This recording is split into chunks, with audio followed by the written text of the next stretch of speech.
ஓம் சாந்தி. இன்னைக்கு முதல் நாள் கிளாஸ் பாக்குறோம். ஆஹா டிராமா ஆஹா. நம்ம இந்த 12 நாளும் டிராமா பத்தின டாபிக்ல தான் கிளாஸஸ் பார்க்க போறோம். இந்த 12 நாள்ல டிராமா எந்த மாதிரி இருக்கு அப்படின்னு சொல்லி விதவிதமா நம்ம டிராமாவினுடைய கருத்துக்கள் பார்க்கலாம். டிராமாவை பயன்படுத்தி எப்படி நம்ம வாழ்க்கையில வெற்றி அடைகிறது, நம்ம எப்போ இந்த ஞானத்தை எடுத்துக்கிறோமோ, நம்ம எதை பத்தின ஞானத்தை எடுத்துக்கிறோம்? ஆத்மா, பரமாத்மா, டிராமா. இந்த நாலேஜ நம்ம இன்ட்ரோடக்ஷன்ல நம்ம அட்டென்ட் பண்ணதுக்கு அப்புறம் நம்ம மத்தவங்களுக்கு சொல்ல ஆரம்பிக்கிறோம், நம்ம புரிஞ்சுக்கிறோம். பொதுவாவே இந்த லௌகீக உலகத்துல கூட சொல்றாங்க இல்லையா, இந்த பூமிங்கிறது ஒரு நாடக மேடை, நம்ம எல்லாருமே அதுல நடிகர்கள். அப்போ அந்த விழிப்புணர்வு எந்த அளவுக்கு நமக்குள்ள இருக்கு, நம்ம அதை கண்டிப்பா செக் பண்ணணும். நம்ம இந்த முழு ஞானத்தை நம்ம 3 வார்த்தைகள்ல எடுத்துக்க முடியும். ஆத்மா, பரமாத்மா, டிராமா. நமக்கு ஏன் இந்த புரிதல் தேவைப்படுது? இந்த புரிதல் ரொம்ப கிளியரா இருக்கணும். நமக்கு ஆல்ரெடி எல்லாமே தெரிஞ்சதுதான். ஆனா நம்ம இத யோசிக்கணும். ஏன் நம்ம நம்பர் வார்ல வரோம் புருஷார்த்திகள்? காரணம், இந்த டிராமாவை புரிஞ்சுக்கிற அந்த அடிப்படையில தான் நமக்கு நம்பர் வைஸ் ஏற்படுது. நம்ம டிராமாவை அப்படியே பாக்குறோம், டிராமா அப்படிங்கிற ரீதியில. இந்த 12 நாள்ல நம்ம டிராமாவை பத்தி நிறைய டீடைல்ஸ் தெரிஞ்சுக்க போறோம். இதை நம்ம புரிஞ்சுக்கிட்டு எப்படி நம்ம புருஷார்த்தத்துக்கு, நம்மளுடைய வளர்ச்சிக்கு, நம்மளுடைய உழைப்புக்கு எப்படி இதை ஒரு டூலா பயன்படுத்திக்கலாம் அப்படிங்கறதையும் நம்ம இந்த 12 நாள் கிளாஸ்ல பார்க்கலாம். ஏன்னா பாபா சொல்லிருக்காரு இல்லையா, எப்ப நீங்க பெர்ஃபெக்ட் ஆகுறீங்களோ, அதாவது உங்களுடைய வீணானது எப்ப முடியுதோ அப்பதான் நீங்க பெர்ஃபெக்ட் ஆக முடியும். அந்த ஸ்டேஜ நீங்க ரீச் பண்ண முடியும். நீங்க எல்லாருமே ஹோம்ஒர்க் ரிசீவ் பண்ணிருக்கீங்க இல்லையா? என்ன ஹோம்ஒர்க்? வீணானவைகளை முடிப்போம். பாபா கூட கேட்டாரு, உங்களுக்கு எவ்வளவு நேரம் வேணும் அதுக்கு. ரீசெண்ட் முரளியில பாபா கிட்ட நம்ம என்ன சொல்லியிருந்தோம், 2 மாசம் டைம் கொடுங்க, நாங்க இந்த வீணானதை முடிச்சிடுறோம். அப்போ நீங்க பாருங்க, வீணானது எதுல இருந்து வருது? நம்ம எண்ணங்கள்ல இருந்து. அப்போ எண்ணங்கள்னா என்ன? நம்மளுடைய திங்கிங் ப்ராசஸ். நம்ம யோசிக்கிறதுல இருந்துதான் வீணானது நல்லது எல்லாமே உருவாகுது. நம்ம என்ன நினைக்கிறோமோ அதுதான் வார்த்தைகள்ல வருது, அதுதான் செயல்களாகவும் மாறுது. அப்போ இந்த டிராமானா என்ன? இந்த டிராமால இருந்து நம்ம என்ன எடுத்துக்கிறோம்? இந்த டிராமா இருக்கு. நம்ம வீணானவைகளை கூட கிரியேட் பண்ணணும் அப்படிங்கிறது இந்த டிராமால பிக்சட் சீன் நமக்கு. ஏன்னா இந்த டிராமால பாருங்க, நம்ம விதவிதமான சீன்ஸ் பாக்குறோம், விதவிதமான கேரக்டர்ஸ் பாக்குறோம், விதவிதமா நடிக்கிறவங்களை பாக்குறோம் நம்ம. அப்போ நம்ம டிராமா மேலதான் முழு போக்கஸும் இருக்கு. அப்போ அந்த போக்கஸ்ல இருந்துதான் நிறைய விஷயங்கள் கிரியேட் ஆகுது.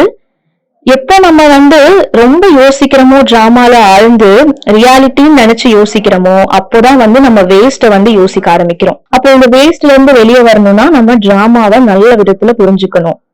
அப்ப மட்டும்தான் இந்த வேஸ்ட்ல இருந்து வெளியே வர்றதுக்கு நம்மளால முடியும். ஃபர்ஸ்ட் என்னன்னா, டிராமா அப்படிங்கிற வேர்டு கிரேக்க வார்த்தையில இருந்து வந்தது. கிரேக்க வார்த்தை டிரான் அப்படிங்கிற வார்த்தையில இருந்துதான் டிராமா அப்படிங்கிற வார்த்தை உருவாச்சு. அதுக்கான அர்த்தம் என்னன்னா, செயல் அல்லது நடிப்பு. இது ஒரு கதை புதினம், இது உண்மை கிடையாது இல்லையா?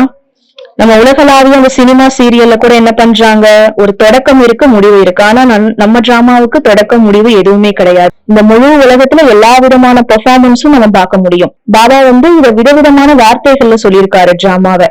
கார்ட்டூன் ஷோ, பொம்மலாட்டம், விராட் டிராமா, இந்த மாதிரி நிறைய சொல்லியிருக்காரு இல்லையா? பிளடி பிளே, அந்த மாதிரி நிறைய சொல்லியிருக்காரு. எல்லைக்கு அப்பாற்பட்ட நாடகம். இப்ப எல்லைக்குட்பட்ட நாடகத்துல சோகம்னா சோகம் மட்டும் பார்க்கலாம். சோகம் தனியா இருக்கு, சிரிப்பு தனியா இருக்கு, ஹாரர் படம் தனியா இருக்கு.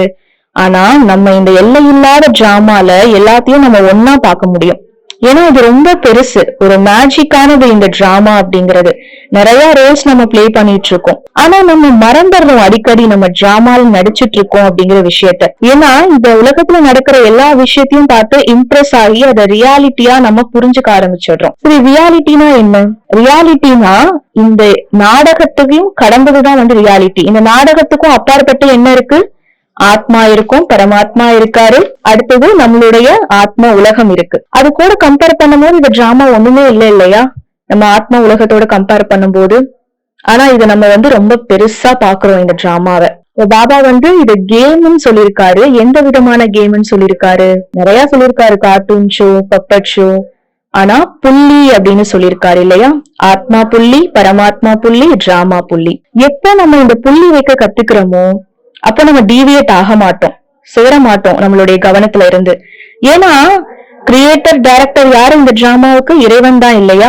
அப்ப அவரை நம்ம யோசிக்கும் போது, அவரு நம்மளுடைய ஆத்ம உலகம், ஆத்மாங்கிற ஸ்திதியில இருக்கும் போது இந்த டிராமாவினுடைய சில கட்டுப்பாட்டுக்குள்ள நம்ம இருக்க மாட்டோம். அதுல இருந்து வெளியே வரதுக்கு நமக்கு ஈஸியா இருக்கும். நமக்கு வேஸ்ட் எதுவுமே வராது. சோ நம்ம என்ன பர்பஸ்க்காக இங்க வந்திருக்கோம் அதையுமே நம்ம யோசிக்கணும். ஆனா நம்ம என்ன பண்றோம், சில பொழுதுபோக்குகள்ல சில அனுபவங்கள்ல நம்ம மாட்டிக்கிறோம் இந்த டிராமால. அப்போ இது ஆயுதமாவும் கவசமாவும் யூஸ் பண்றதுனுடைய அந்த விதி நம்ம கையில தான் இருக்கு. நம்ம ஒரிஜினாலிட்டியை எப்போ நம்ம உணர்றோமோ, அதை நல்லா கிளாரிட்டியா புரிஞ்சுக்கிறோமோ, அப்போ நமக்கு வெற்றி கிடைக்கும். இந்த டிராமாவை யூஸ் பண்ணும்போது இந்த டிராமா நமக்கு ஒரு கவசமா மாறிடும். ஒவ்வொரு நாள் கிளாஸ்லயும் நம்ம அவ்வியக்த முரளியில இருந்து டிராமாவை பத்தி பாபா என்ன சொல்லியிருக்காரு அப்படிங்கறதான் பார்க்க போறோம். இன்னைக்கு அவ்வியக்த முரளி டிராமாவினுடைய டேட் என்னன்னா 26 டிசம்பர் 1979. நான் இதை சும்மா ரீட் பண்ணதான் போறேன். ஆனா நீங்க அதை எல்லாமே கவனிக்கலாம். பாபா சொல்றாரு 3 விதமான விழிப்புணர்வு இருக்கு. ஒண்ணு சுய விழிப்புணர்வு, ஆத்மா. அடுத்து பரமாத்மாவினுடைய விழிப்புணர்வு. அடுத்து டிராமா பத்தின ஞானத்தினுடைய விழிப்புணர்வு. எப்போ இந்த 3 விழிப்புணர்வு சேருதோ அப்போ இது 3 விதமான விழிப்புணர்வுன்னு நம்ம சொல்றோம். இந்த 3ல எல்லா விதமான ஞானமும் அடங்கிருது. இதுதான் ஞானத்தினுடைய மரம் அப்படின்னு நம்ம சொல்றோம். முதல்ல பாருங்க, விதயா சிவ் பாபா இருக்காரு. அதுல இருந்து 2 இலைகள். யாரு? பிரம்மா, சரஸ்வதி. அப்ப கொஞ்சம் கொஞ்சமா அந்த இலைகள் வளர ஆரம்பிக்குது. நம்ம பிராமண பரிவாரம் வர ஆரம்பிக்கிறோம். அப்ப முதல் முக்கியமான விஷயம் என்ன? அப்பா அவர் விதையா இருக்காரு. அதுக்கப்புறம் 2 இலைகள் இல்லையா? பிரம்மா, சரஸ்வதி. அதுக்கப்புறம் நம்ம ஆத்மாவினுடைய முழு ஞானம் நமக்கு கிளியர் ஆயிடும். டிராமா பத்தின ஞானமும் நமக்கு கிளியர் ஆயிடும். எந்த அளவுக்கு நம்ம இந்த 3 விழிப்புணர்வுல இருக்கமோ அப்போ ஆட்டோமேட்டிக்கா நமக்கு ஆசீர்வாதம் கிடைச்சிட்டே இருக்கும். நம்ம அந்த நினைவு யாத்திரையிலேயே இருக்க முடியும். அடுத்ததா பாபா சொல்றாரு, நீங்க இந்த விழிப்புணர்வுல இருக்கும் போது மாயாவை நீங்க ஈஸியா தோக்கடிக்க முடியும். இந்த உலகத்தையும் நீங்க வெற்றி அடைய முடியும். இதுக்காக நீங்க ஸ்பெஷல் டைம்ல இப்போ இருக்கீங்க இல்லையா? சங்கம் யுகம் தான் இதுக்கேத்த நிலை. ஏன்னா நம்ம எல்லாருமே ராஜ யோகிகள். அந்த ராஜ யோகிங்கிற திலகம் நம்ம கிட்ட இருக்கு. அது நம்ம நெத்தியில எப்பவுமே ஜொலிச்சுட்டே இருக்கு இல்லையா?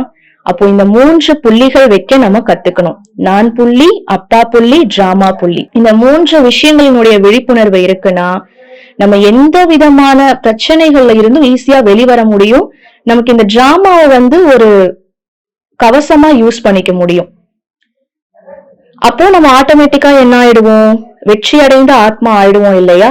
நமக்கு இந்த உடல் உணர்வு இருக்காது. ஆத்ம நிலையில நிலைச்சிருக்க ஆரம்பிச்சிருவோம்.